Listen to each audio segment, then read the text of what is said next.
बोलो जयकारा बोल मेरे श्री गुरु महाराज की जय। सभी गुरुमुख प्रेमियों से सप्रेम जय सच्चिदानंद।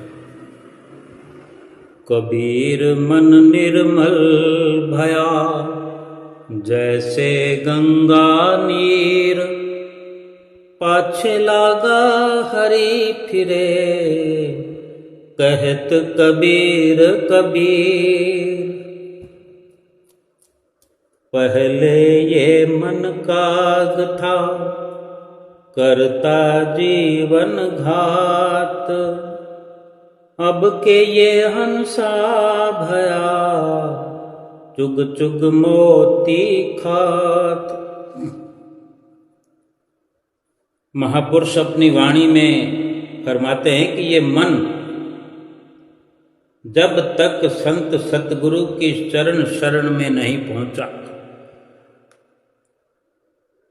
जब तक जीव सतगुरु की शरण हासिल नहीं करके सतगुरु की रहनुमाई में नहीं आया था, तब तक ये मन मेला था। अब सतगुरु की शरण जब से मिली है, जब से ये जीव सतगुरु की शरण में आया है, ये मन सतगुरु की शरण में आ गया है, उनकी कृपा से, उनकी संगत से, उनके दर्शन से,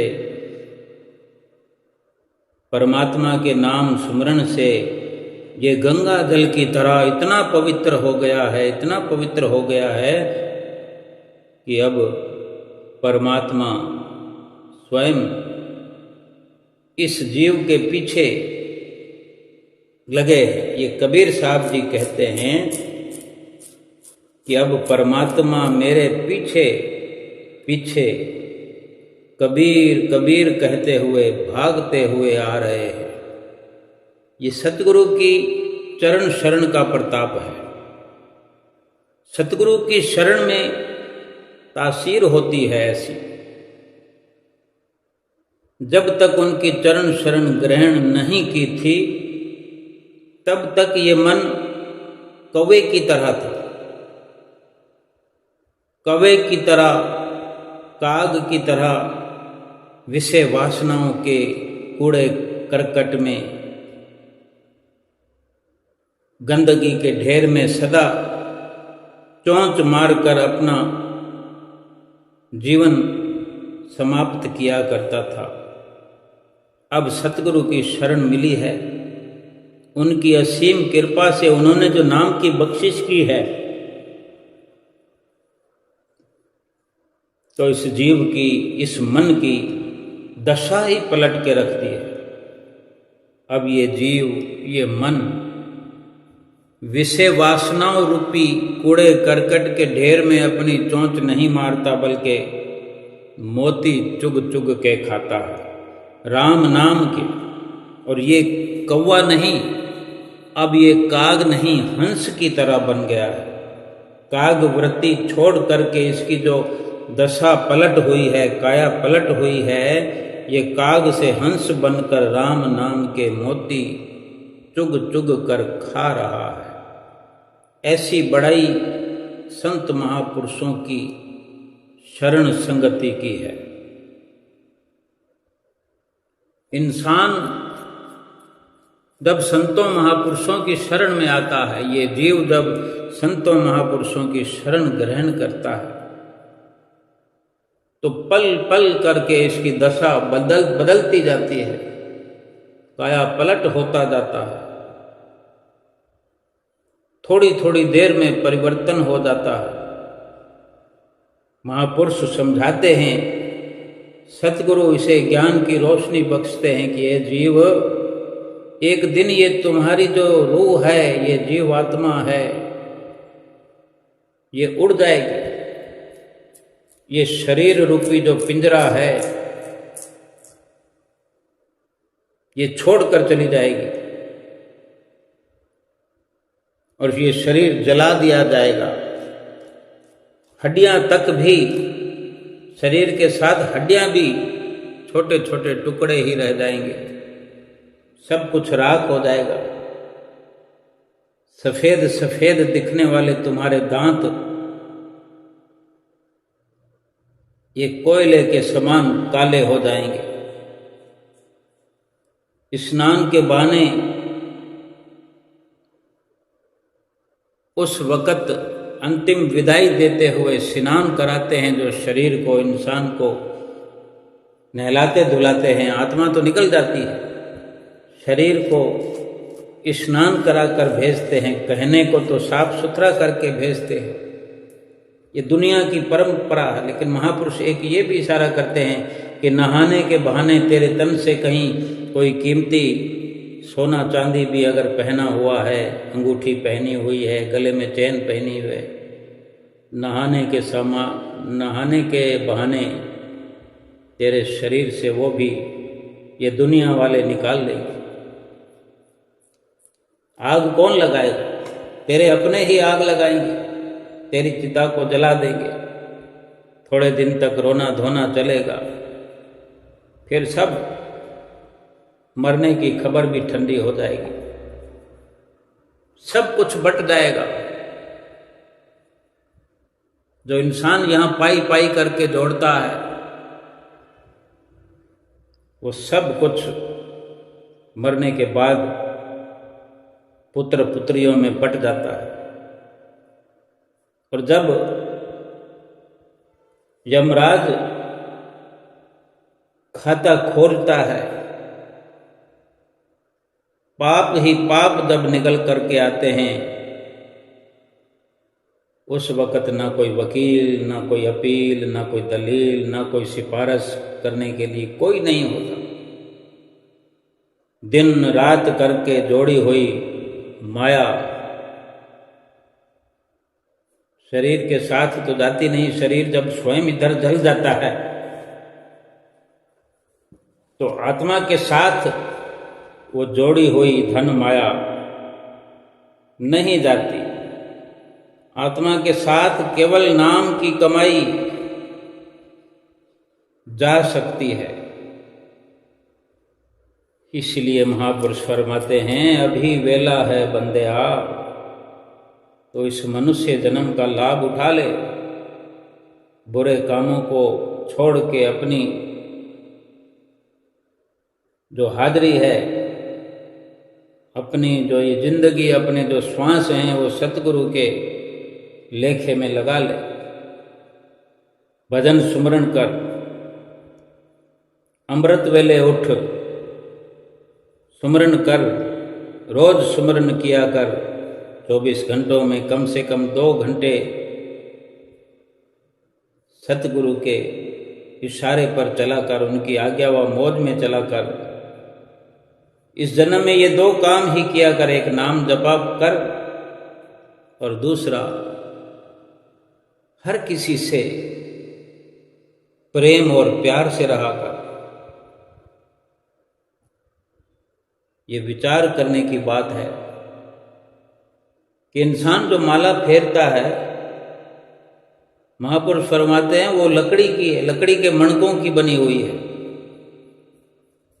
इसे फेरने से भी तुम्हें प्रसन्नता मिलती है, इसीलिए हर कोई फेरता है।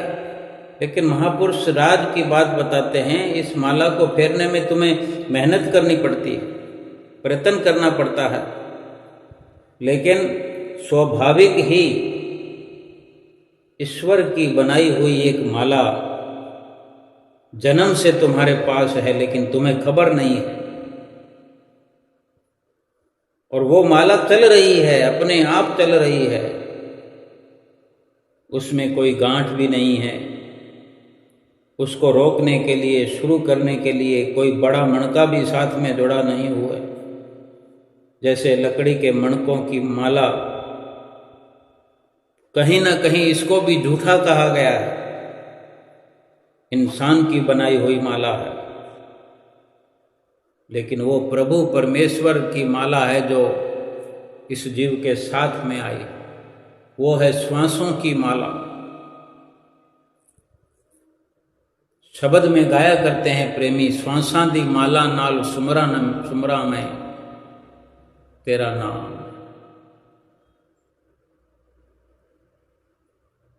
श्वासों की जो माला है उसमें कोई बनावटी कुछ दिखावा नहीं है। बेशक वो दिखाई नहीं देती, लेकिन श्वास श्वास सुमरन करते हुए, श्वासों की माला पर श्वासों के साथ नाम जपने से, श्वास श्वास सुमरन करने से ऑटोमेटिक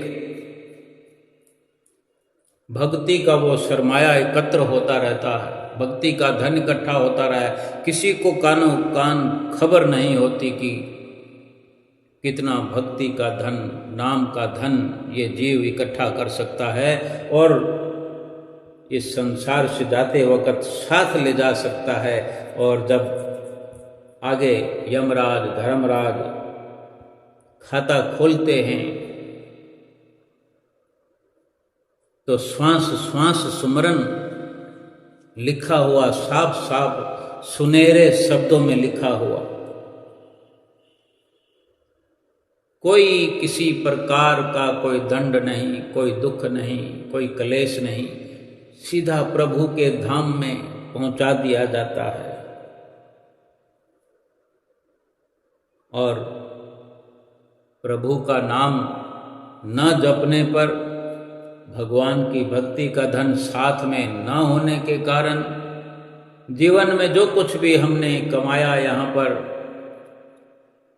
पाई पाई करके जोड़ा, वो हमारे साथ गया नहीं। इस दुनिया से खाली हाथ चले और पाप कर्मों की पोटली साथ में हमारे, बल्कि हमारे पहुंचने से पहले ही आगे पहुंच जाती है बई खाता, और फिर 84 लाख योनियां भुगतनी पड़ती है। मौत का डर तो सबको होता है, बल्कि मौत से ज्यादा मौत का भय होता है। मृत्यु सबकी आनी है, सबको मालूम है, लेकिन फिर इतना भयभीत क्यों इंसान रहता है कि कहीं मौत ना आ जाए, कहीं मौत ना आ जाए। और फिर इतना अगर मालूम है तो फिर वो कार्य क्यों नहीं करता जिस कार्य के लिए इस दुनिया में भगवान ने भेजा है। 2 उल्लू थे, 2 उल्लू एक वृक्ष पर आकर बैठे। एक ने सांप अपने मुंह में पकड़ रखा था, एक उल्लू ने अपने मुंह में सांप पकड़ रखा था। ये भोजन था उसका, सुबह के नाश्ते की तैयारी थी। और दूसरा उल्लू एक चूहा पकड़ लाया था। भाई सुबह सुबह हर कोई अपना नाश्ता करता है, अपने सामर्थ्य के अनुसार, अपने स्वाद के अनुसार, अपने प्रारब्ध के अनुसार, जिसको जो मिला हो। तो एक उल्लू के पास चूहा है और एक उल्लू के पास सांप है। दोनों जैसे ही वृक्ष पर बैठे और दोनों एक दूसरे के नजदीक थे, एक के मुंह में सांप, एक के मुंह में चूहा। सांप ने चूहे को देखा तो वो ये भूल गया कि वो उल्लू के मुंह में फंसा हुआ है। अभी उसको उल्लू जो है खा जाएगा, थोड़ी देर का ही खेल है।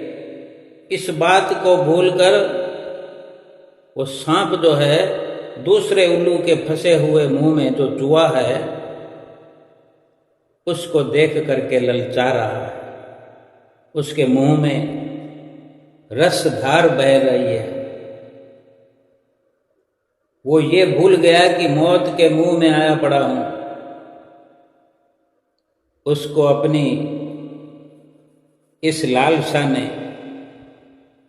जकड़ लिया था और सांप के मन में उस चूहे को खाने की इच्छा होने लगी। ये कैसी विडंबना है कुदरत की, यह कैसी विडंबना है भूख की, स्वाद की, कि उस सर्प को ये पता नहीं कि मैं स्वयं इस चूहे की तरह काल के मुंह में पहले से ही फंसा पड़ा हूं, मेरा जीवन समाप्त होने वाला है, मेरी जीवन लीला खत्म होने वाली है। और ये थोड़ी देर की बात है, मैं उल्लू के मुंह में जो हूं उसका निवाला बनने ही वाला हूं, वो चबा कर खा जाएगा।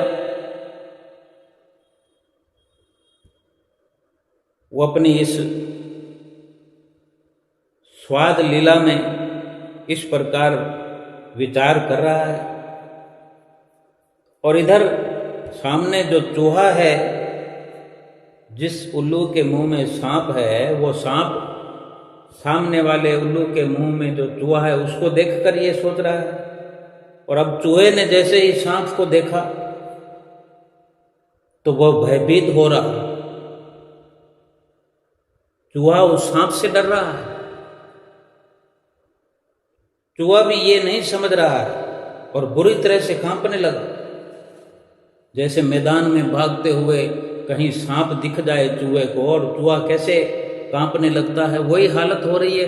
वो भी ये नहीं समझ रहा चूहा कि जो सांप उल्लू के मुंह में फंसा हुआ है वो भला मुझे क्या काटेगा, क्या खाएगा मुझे। लेकिन वो आदतन सांप को देख देख करके कांप रहा है और ये नहीं सोच रहा है कि मैं तो वैसे ही मरने वाला हूं। फिर इससे भय कैसा?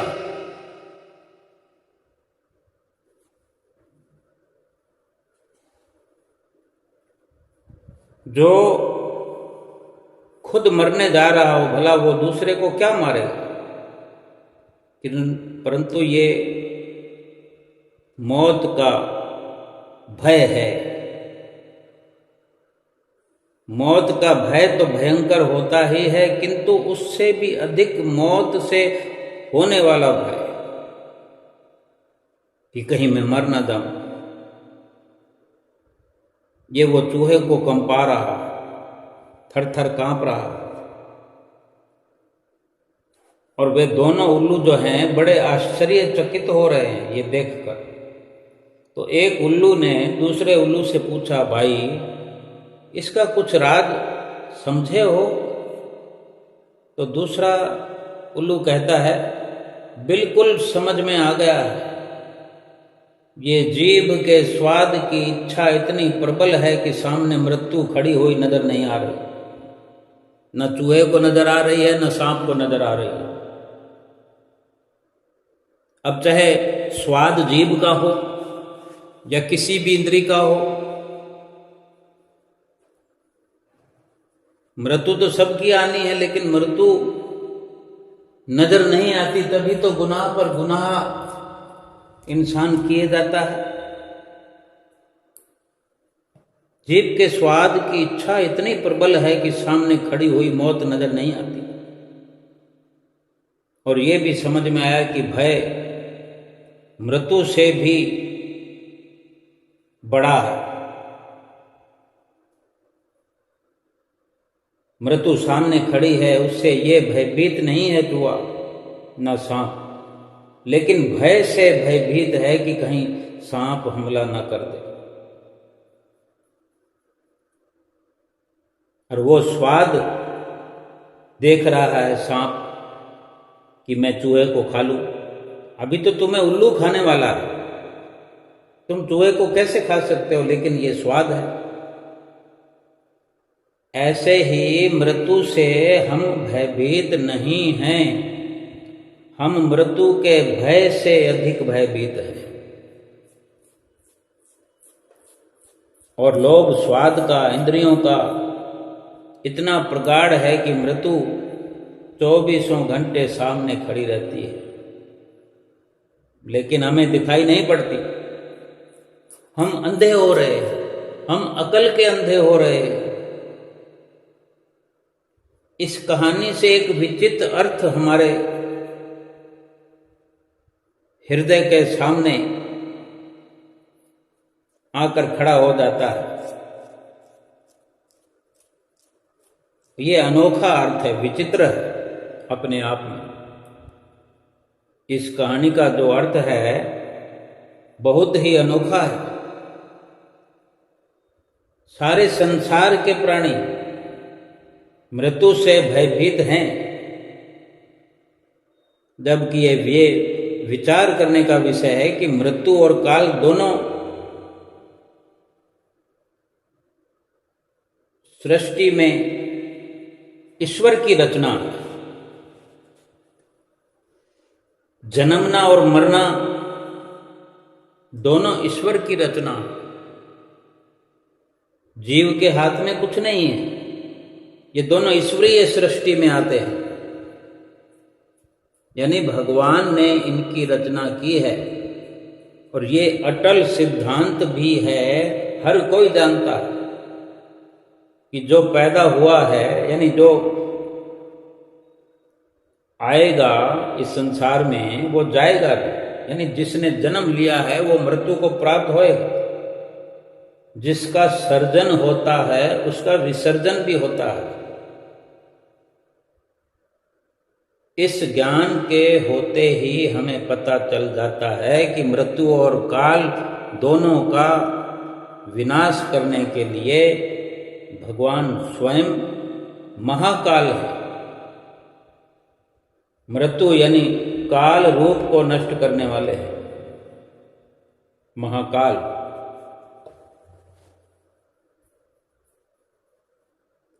आत्मा अजर अमर है। अजर अमर आत्मा और नाम पर काल का कोई प्रभाव नहीं पड़ता, कोई असर नहीं पड़ता। आत्मा कालातीत है।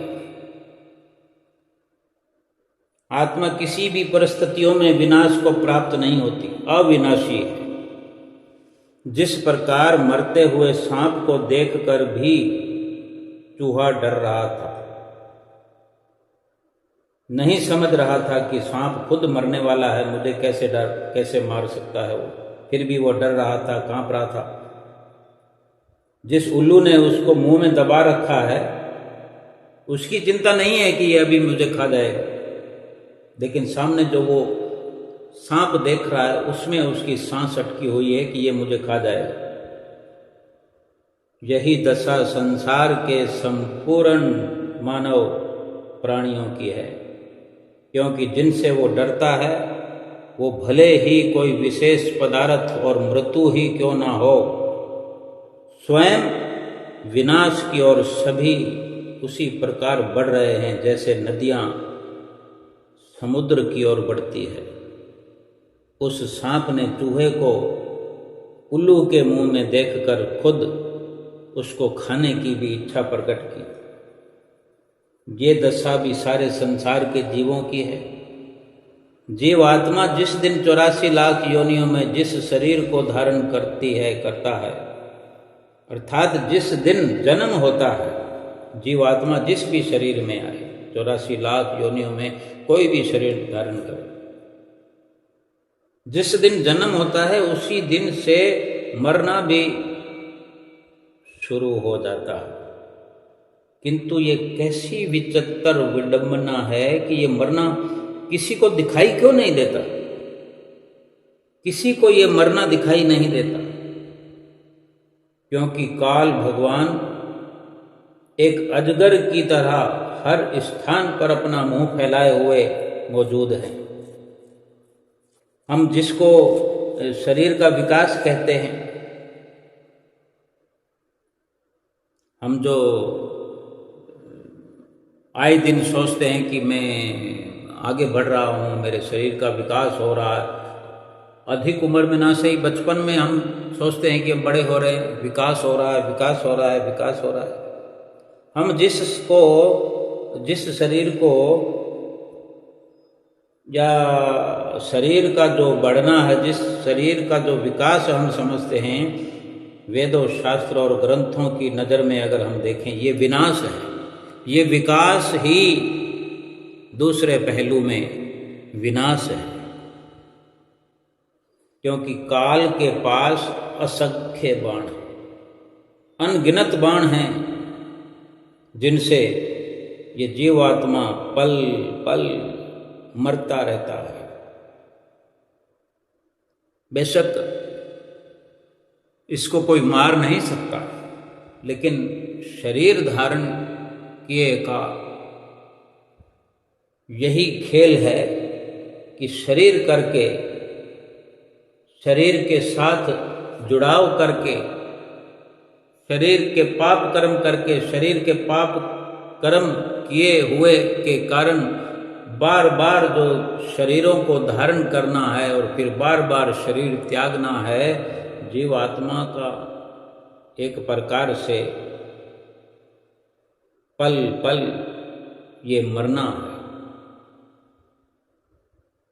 इस कहानी का तो यही अर्थ है कि चूहा और सर्प नहीं, बल्कि हमको भी अपनी मृत्यु दिखाई नहीं देती, केवल उसके भय से भयभीत है। भय लगा रहता है, सड़क पर चलते हैं या कोई समाचार सुनते हैं, कुछ अनहोनी का कोई अंदेशा होता है तो भयभीत होने लगते हैं। लेकिन हमें अपनी मौत की कोई तस्वीर समझ में नहीं आती, मौत दिखाई नहीं देती, भले सूक्ष्म ही सही, मौत का कोई स्वरूप नहीं है, लेकिन फिर भी मौत की याद तो रहनी चाहिए ना, कि अगर जन्म हुआ है तो मृत्यु होएगी, मृत्यु आएगी। अगर मृत्यु याद रहने लगे, मृत्यु सामने होकर भी जो नहीं समझ में आती, नहीं नजर में आती, नहीं मृत्यु की याद बनी रहती, तभी तो बार बार पाप कर्मों की ओर प्रवृत्त हुआ इंसान श्वास श्वास सुमरन करने की बजाय पाप कर्मों में लग करके अपना जीवन विनाश की ओर ले जाता है। ये संत महापुरुषों की शरण में जाने से ही ये सारे रहस्य समझ में आते हैं कि किस प्रकार अपने जीवन को जिंदगी की ओर, यानी जो सही मायने में इस आत्मा को जन्म मरण से आजाद कराना और आत्मा को परमात्मा के साथ मिलाना, ये जीवन है। और बार बार जन्म लेना, ये तो यूं समझें कि हम पल पल करके मर रहे हैं। अगर इस जीवन को व्यतीत करते हुए, श्वासों को खर्च करते हुए, श्वासों के साथ अगर श्वासों की माला से सुमरन करते हैं, श्वास श्वास में सुमरन करते हैं, तो जीवन की ओर बढ़ रहा है। विनाश तो शरीर का होना,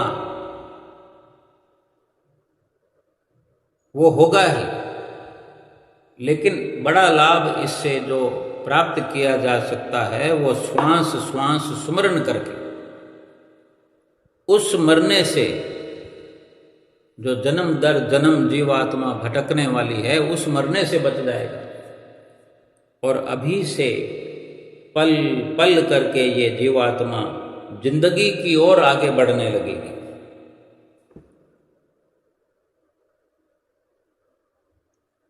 जीवन की सच्चाई सतगुरु ही समझाते हैं। सतगुरु ही अपनी वाणी से इस जीव को इस दुनिया में रहने का तरीका समझाते हैं। कहते हैं भगवान ने चित्रगुप्त को नियुक्त किया हुआ है हर आत्मा के सूक्ष्म से सूक्ष्म कर्मों का भी संपूर्ण खाता रखने के लिए। अब सवाल उठता है कि संसार के लगभग 800 करोड़ आत्माओं का एक्यूरेट लेखा जोखा चित्रगुप्त कैसे रखता होगा? उनसे कभी भी कोई गलती ना हो सके, ऐसा कैसे संभव है? ये संभव है क्योंकि उनका हिसाब किताब रखने का तरीका विचित्र है। उनका नाम ही चित्रगुप्त है। चित्र प्लस गुप्त, गुप्त चित्र, चित्रगुप्त। हमारे हर भाव, भावना, संकल्प, वृत्ति, कृति का गुप्त रूप से चित्रण किया जाता है, जिसे अंत में जीवन की एक फिल्म की तरह चला करके भी इस जीव के आगे पेश कर दिया जाता है।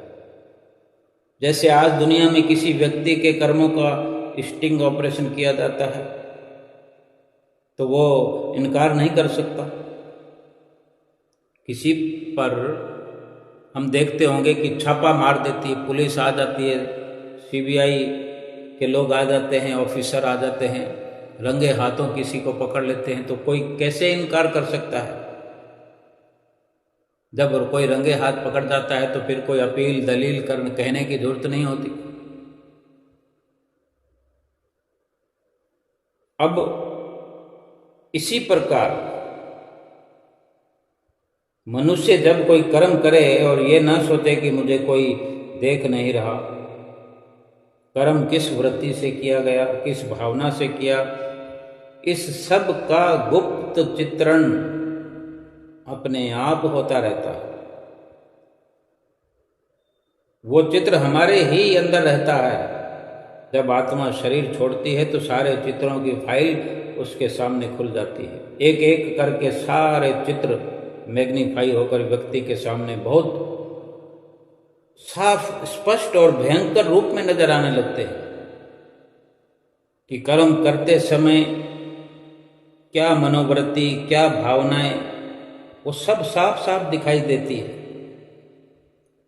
यानी एक चीज के दो पहलू जैसे बता दिए जाते हैं। यहाँ कोई मुकदमा चलता है अदालत में तो वकील वकालत करके बात को घुमा फिरा देते हैं, अर्थ का अनर्थ कर देते हैं, सच को झूठ और झूठ को सच बना देते हैं। लेकिन जहाँ कहीं कोई वीडियो क्लिप मिल जाए, सीसीटीवी फुटेज मिल जाए कैमरे का, फिर सब कुछ साफ हो जाता है। भगवान तो क्षमा का सागर है, दयालु हैं। वो उसके किए कर्मों को क्षमा कर देते हैं, लेकिन आत्मा खुद ही खुद को कभी क्षमा नहीं कर पाती। हम जब खुद को क्षमा नहीं कर पाते तब उन कर्मों को स्वीकार करके बुरे कर्म का फल भोगने के लिए संसार में अपनी ही इच्छा से आते रहते हैं। कर्मों के आधार पर आत्मा खुद ही आने जाने वाले जन्म के लिए अपनी अपना जो रोल है वो निश्चित करती है। उसे स्वयं खुद से ही अपने किए की इतनी ग्लानि होती है कि जिसके साथ भी जो किया है उसका हिसाब चुकाने उसके प्रति वो स्वयं अपनी सजा निर्धारित करती है। जीवन में आने के बाद फिर वो उस भावी से वो भाग नहीं सकती, क्योंकि उसने स्वयं अपनी भव्यता ये निर्धारित की, अपनी भावी निर्धारित की है। तभी तो कहा जाता है कि भावी या होनी टलती नहीं है। भाव कहने का यह है कि बेशक परमात्मा माफ कर दे, लेकिन जीवात्मा सत्य स्वरूप है। जीव के साथ शरीर में रह कर के अगर शरीर से पाप कर्म हुए हैं तो जीवात्मा कोई अपील दलील कोई करने नहीं देती। वो स्वयं अपने गुनाह कबूल करती है कि इस शरीर में ये गुनाह किए गए हैं इस शरीर में रहकर, क्योंकि शरीर की मालिक तो जीवात्मा ही है और खुशी खुशी उसका दंड भोगने के लिए भी तैयार रहती है। यानी ये कहा जाए तो गलत नहीं होगा कि इंसान जो यहाँ जिस हालत में है, जैसी स्थिति में है, कोई दुखी है, कोई गरीब है, कोई काला है, कोई कुरूप है, कोई विकलांग है, कोई बीमार है, वो सब अपनी योजना के अनुसार है, लेकिन वो अपनी विचारधारा को भूल जाता है कि उसने स्वयं ये स्वीकार किया है। लेकिन भूल जाने के कारण ये दुखी होता है, परेशान होता है कि ऐसा क्यों हुआ, ऐसा क्यों हो रहा है, मैंने ऐसा क्या किया जो मुझे सजा मिल रही है, मुझे दुख हो रहा है। ये संत महापुरुष ही इस जीव को ये सब कुछ समझाते हैं। संत महापुरुष ही इन रहस्यों से पर्दा उठाते हैं।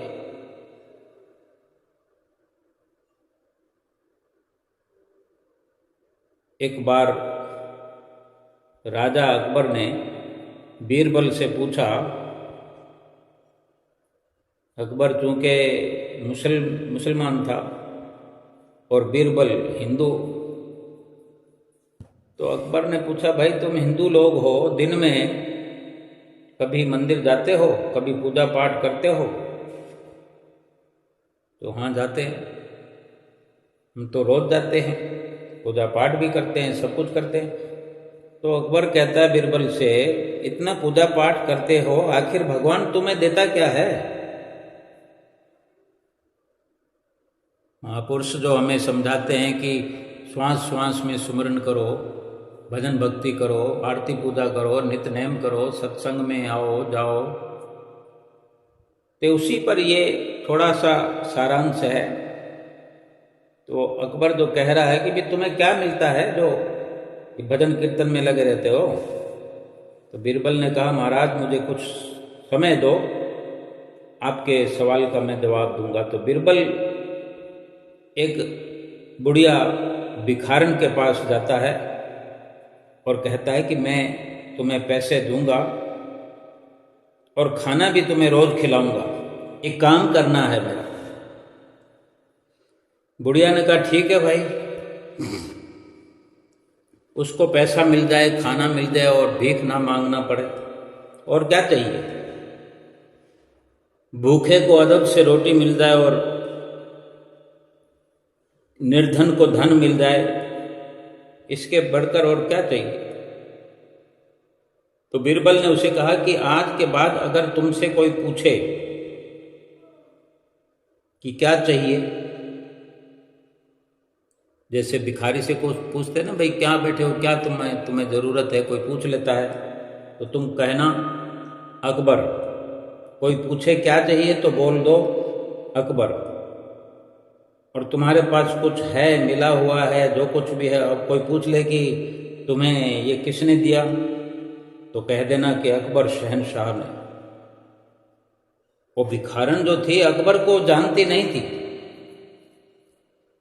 पर वो रोज रोज हर बात में अकबर अकबर अकबर करने लगी।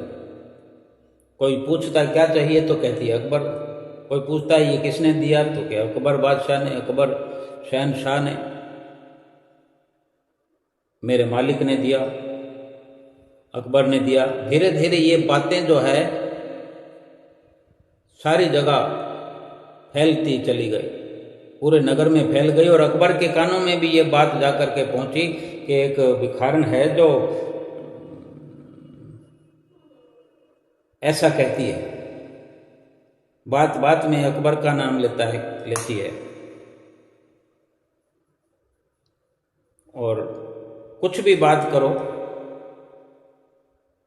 तो बड़े अदब से कहती है, भाई तुम्हें क्या चाहिए? तो कहती है अकबर का दीदार चाहती हूँ, मैं उसकी हर रहमत का शुक्राना अदा करना चाहती हूँ, बस और मुझे कुछ नहीं चाहिए। और इस प्रकार अकबर खुद उस भिखारन के पास पहुंच गए। उन्होंने भी यही सवाल किए तो उसने अकबर अकबर अकबर यही रटा लगा रखा था। तो अकबर उसका प्रेम और श्रद्धा देखकर निहाल हो गया और उसे अपने महल में ले गया। अपने महल में ले आया। वो भिखारन तो हक्की बक्की रहेगी और अकबर के पैरों में लेट गई। कहती है धन्य है मेरा शहंशाह। अब अकबर ने उसे बहुत सारा सोना चांदी दे दिया, रहने को घर दे दिया और सेवादार रख दिए, नौकर उसकी सेवा करने के लिए कि ये बुजुर्ग है, इसकी सेवा करो। और वहां से विदा किया, मकान रहने के लिए दे दिया।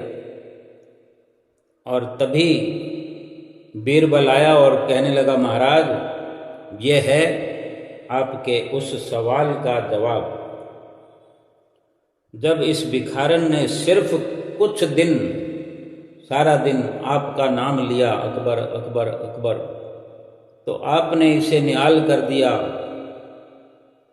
इसी तरह जब हम सारा दिन सिर्फ अपने मालिक को याद करेंगे, सद्गुरु को याद करेंगे, तो क्या वो हमें अपनी दया से, मेहर से निहाल नहीं करेंगे, माला माल नहीं करेंगे? इस दृष्टांत का सार ये है कि हमें सारा दिन अपने मालिक के कुल सतगुरु का ध्यान करना है, आठों पहर उसके नाम का सुमरन करना है। एक बार वो हमारे ध्यान में बस जाए तो हमारा तो काम बन जाएगा। एक बार वो ध्यान में सदा के लिए बस जाए, हमारी लगन लग जाए। जब एक दुनियावी बादशाह के सुमरन से इतना कुछ मिल सकता है तो सोचो कुल दुनिया का जो बादशाह है, जिस बादशाह ने इन दुनिया के बादशाहों को बनाया है, वो इस सृष्टि का मालिक, तो फिर हमें क्या कुछ नहीं दे सकता? क्या नहीं कर सकता वो हमारे? इस प्रकार उसका ध्यान अपने अंदर बसाने से ये हम विचार करें। मृत्यु का जो भय है उसका इतना ही समझना है कि मृत्यु को याद हर वक्त रखना और नाम का स्मरण भी श्वास श्वास में करना है। मृत्यु को याद इसलिए रखना है, मृत्यु का भय इतना ही करना है कि कोई श्वास कहीं मेरा खाली ना चला जाए। बाकी तो मृत्यु आनी ही है, आए ना। कल आती है तो आज आए, आज आती है तो अभी आए। ये भी तो एक काम है। जितने भी काम इंसान के पास होते हैं, एक एक काम करता जाता है, संतुष्ट होता जाता है कि चलो ये भी काम हो गया। तो ये मृत्यु भी अगर एक काम है तो इस काम से जुड़ा हुआ ये एक काम है कि हमने भजन सुमरन करना है, मृत्यु से पहले करना है।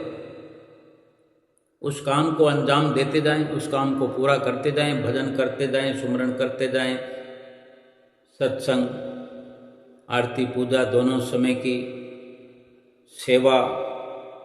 और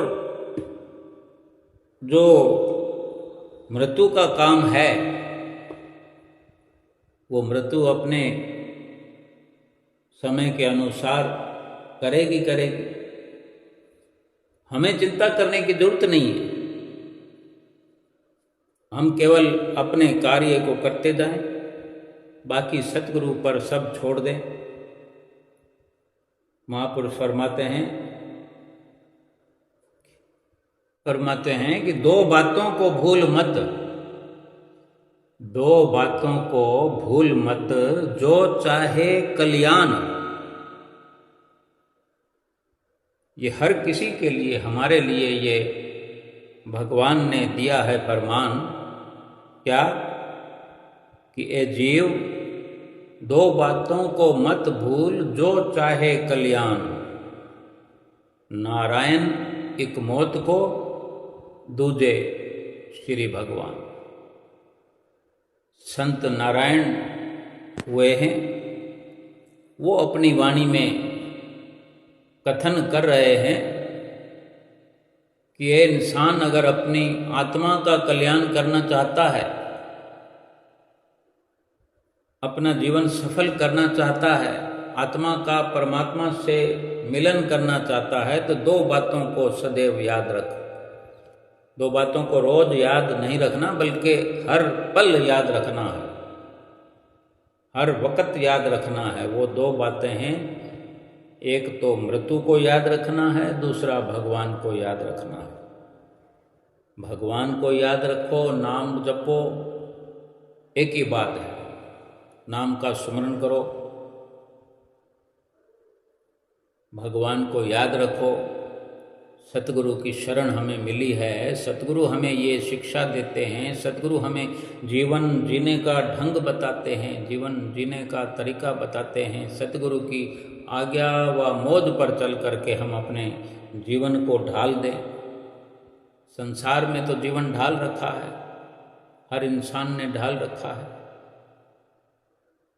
इतनी जनसंख्या है इस दुनिया के अंदर, विरले विरले गुरुमुख प्रेमियों को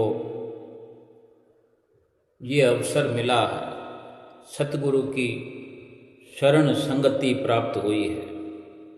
करोड़ों करोड़ों लोगों में ये अवसर हम जैसे, आप जैसे भाग्यशाली गुरुमुख प्रेमियों को मिला हुआ है। गनीमत ये अवसर मिला है।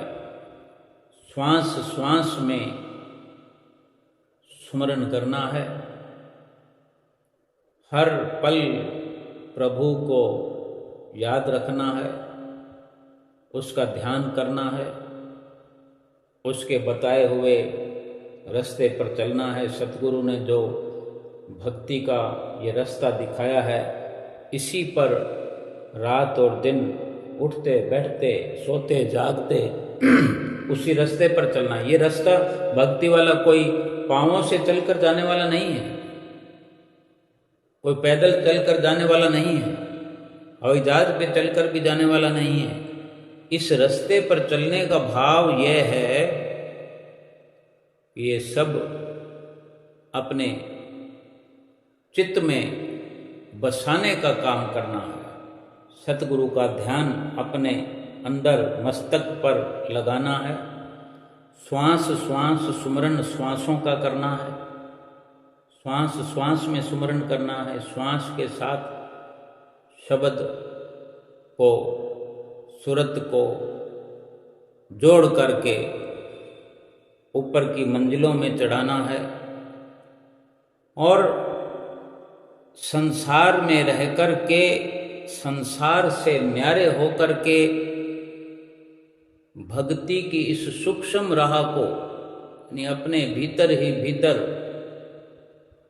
भक्ति का धन एकत्र करते रहना है। और भक्ति